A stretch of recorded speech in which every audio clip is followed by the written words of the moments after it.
celebration ng New Year nyo. Sana okay kayo, walang naputukan, walang nadisgrasya. Kasi kami dito, okay, simple lang. Masaya kaming 4 lang yung nag-celebrate. 5 pala kami, syempre kasama si Chubbs. Nanood lang kami ng fireworks dito, dyan, sa veranda namin. Medyo foggy siya, pero may nakita naman kami. Ang importante is magkakasama kaming 5. And masaya na, kumpleto. Ngayon, January 2 na agad. Mag-isa lang ako dito sa bahay. Free pa ako today. Bukas pa ako mag-work. Pero sila Sean, Shay, and Boo, pumasok na sila. Kaya ngayon, samahan nyo ako. Maglilinis na tayo ng Christmas tree. Tatanggalin na natin siya. Pati yung mga Christmas decor.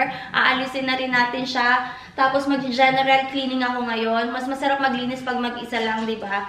Si Chubbs lagi siya nakadikit sa akin. Kahit saan ako magpunta, kagabi bago ako natulog, gumawa ako ng to-do list. Ito, papakita ko sa inyo yung ginawa ko. What to do? January 2 ang nakalagay. Ayan, oh.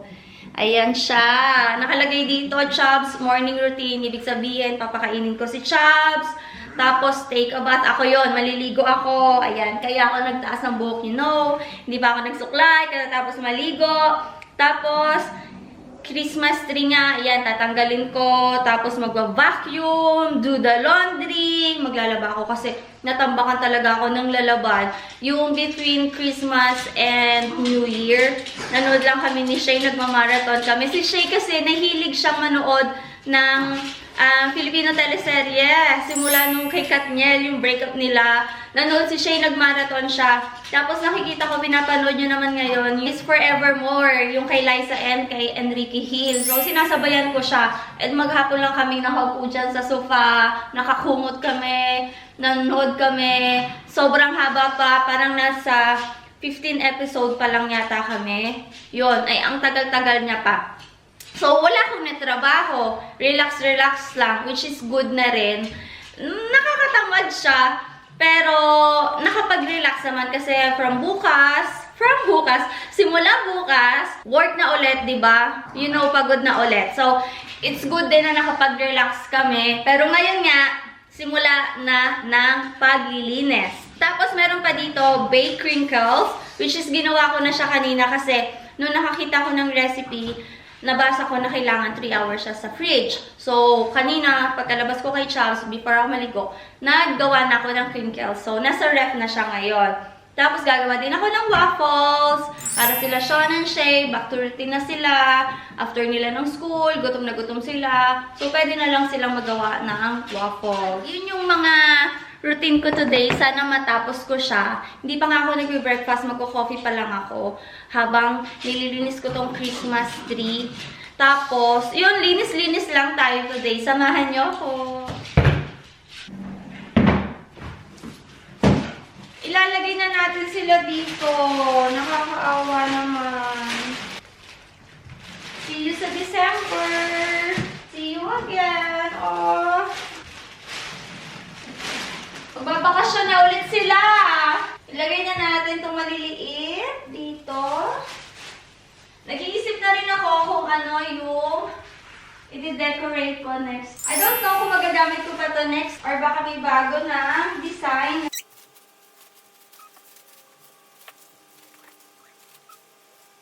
Ayan, natanggal ko na lahat to. Namili ako nito 20 pieces to lahat-lahat. Yes! Nakaisa! Mamaya ko na siya ibabox. Tanggalin ko muna siya lahat.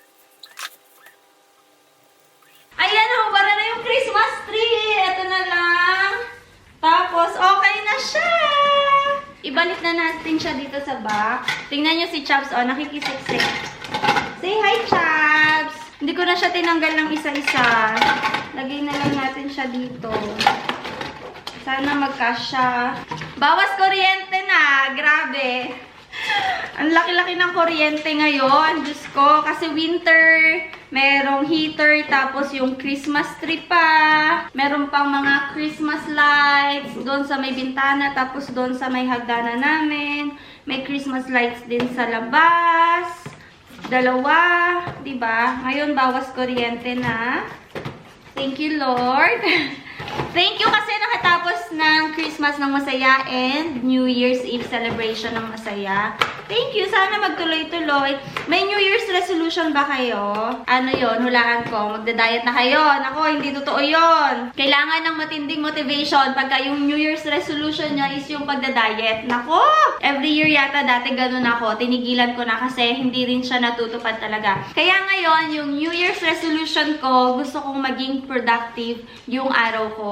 Gagawa ako ng to-do list, katulad nung ginawa ko kanina. Bago ako matulog, gagawin ko na siya isa-isa. Maglilista na ako doon para alam ko yung gagawin ko kinabukasan. Kasi talaga minsan pag after work, di ba pagod ka na. Tapos gusto mo na lang humiga sa sofa, ganon. Hindi nagiging productive yung araw ko. So, gagawa ako ng to-do list, ganon. Para dire-diretso yung araw ko. Mas marami ako matatapos, mas marami ako magagawa. And isa na yung pag-vlog.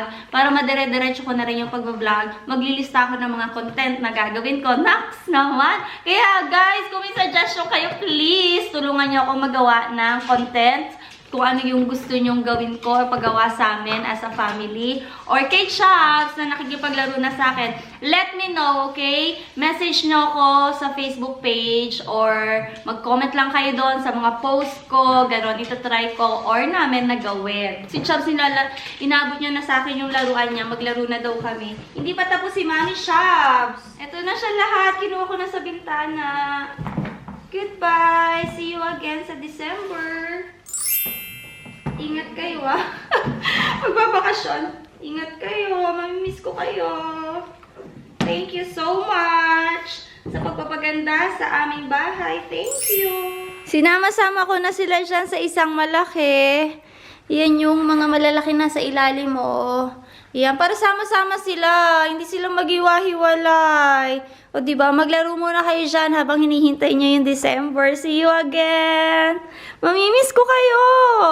Tapos, itong pinakamalaki, ito yung ipa-plastic natin. Yan, dyan ka. Sorry, mag-isa ka lang dyan. Hindi ka kasya sa kanila eh. Malapit na matapos and ramdam ko na rin yung pagod ko and yung ngawit ko. Tapos narinig ko pa yung tunog ng washing machine, tapos na siya. Habang nagliligpit ako kanina, nagpunta ako sa laundry room kasi kasama siya sa to-do list ko. Nagsalang na ako doon ng mga jeans ko, so isasampay ko siya muna. Tapos babalikan ko tong Christmas tree, liligpitin ko na siya. And malapit nang matapos. Nandito na tayo sa laundry room namin. Grabe, ang alikabok dito. Maglalaba ko ngayon ng mga jeans. Naipon na yung mga jeans ko. So, sasalang ko siya ng sabay-sabay. Gusto niyo bang makita yung mini laundry room namin? Ito siya. Ayan, may pakonting design sa laundry room. Tapos, meron ditong hand lotion. You know, I'm so addicted sa hand lotion. Tapos, pang room spray. Yan din, pabango din. Tapos, may antibac tayo dyan. Meron din ditong lotion na naman and hand wash. Tapos, ito yung pang booster ng internet nila. Tapos yan, konting design lang, letter B, last name ni Boo. Tapos, ito na yung lalaban ko. Oh my God. Diba? Tambak. Hello. Yun yung lalaban ko. So, mag-start na ako magsalang ng puro jeans lang. Ayan, nakapagsalang na ako ng jeans. On lang natin. On natin siya. Tapos, tingnan natin yung, ayan o, nakikita nyo ba? Meron siyang mga quick program. Asa na yung mga jeans? Hanapin natin. Activewear, baby care, shirts, outdoor, cloudy day, synthetics. Ito. Ayan. Iyan yung gagamitin ko na program para sa mga pants ko. Let's play. Yes! O, diba? Ang dami ko pang lalaban. Sila Sean and Shane na yung naglalaban ng sa kanila. Wala pa yung sa kanila dito, ha. Sa amin lang to ni Boo. May mga ano dito kasi bedsheets din. Tapos, yun na nga, si Sean and Shane na yung naglalaban ng sarili nilang damit. Yun, natambakan pa rin ako. Naglaba ako parang after Christmas once lang. Tapos, yan yung mga lalaban ko. Diba, bumungad sa akin ng 2024. Tambak ang lalaban. Goodbye, Christmas tree! Aww. Sabi sa akin ni Boo kagabi, ligpitin ko lang yung mga decorations, tapos siya na yung bahala dito magtanggal. Pero syempre, gusto kong i-impress si Boo. Tanggalin ko na rin itong Christmas tree. Ayun! Oh, ang galing ko. Wow! To, gusto kong magpakitang gilas. Pero tingnan natin kung mapagkakasya ko siya sa kahon. Nalagay ko na yung Christmas tree sa box niya. Pero ito, hindi ko alam kung paano siya mapagkakasya sa loob. So, si Bu na yung bahala dyan. Tapos, hindi ko alam kung ma-impress sa akin si Bu kasi ito sobrang bigat. Pinagsama-sama ko yung mga angels ko dyan. Pero sobrang bigat niya. Hindi ko siya mabuhat. Baka mapagalitan pa ako ni Bu. Ay, ulitin niya ulit. Oh my God, wag naman sana. Tapos, ito siya sama-sama dyan. Yay! Tapos na ako. Magva-vacuum na lang ako. Ang daming kalat. Ito pa pala. Tapos may Happy New Year pa pala doon. Ayan. Konti na lang.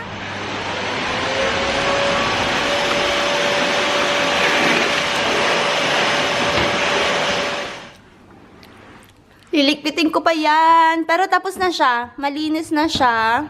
Lalagay ko na lang sa mga lagayan niya, mga cabinet niya. Ayan siya. Natapos ko nang ligpitin yung Christmas tree. Na-box ko na rin siya. Napalitan ko na rin ng plant yung dating lalagyanan ng Christmas tree. Pati yung mga ibang decorations na pang Christmas. Nailigpit ko na. Nakapagsampay na rin ako. Nakapagsalang na ulit ako ng damit. Hintayin ko na lang matapos. Tapos sampay ulit. Tapos iligpitin ko pa yung dishwasher namin. Ang dami kong pagod at ang dami ko ding gutom. Ayan. Kaya nag-init ako ng Korean noodles. Yung niluto ko noong New Year's Eve. At saka ng sapin-sapin. Ininit ko rin yung sapin-sapin. Grabe, gutom na gutom ako. Ito na yung breakfast and lunch ko. Madami ba kayo natirang food nung Christmas Eve? Nakain nyo na ba sila? Sarap. Huwag kayo magtitira ng pagkain. Sana hindi kayo napanisan sa dami-dami yung mga niluto.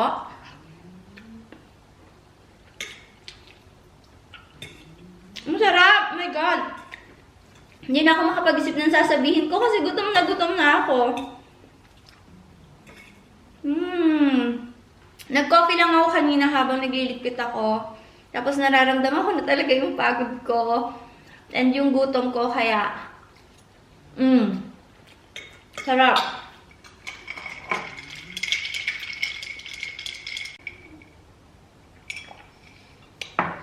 And nakapagligpit na rin ba kayo ng mga Christmas decors nyo? Oh my God.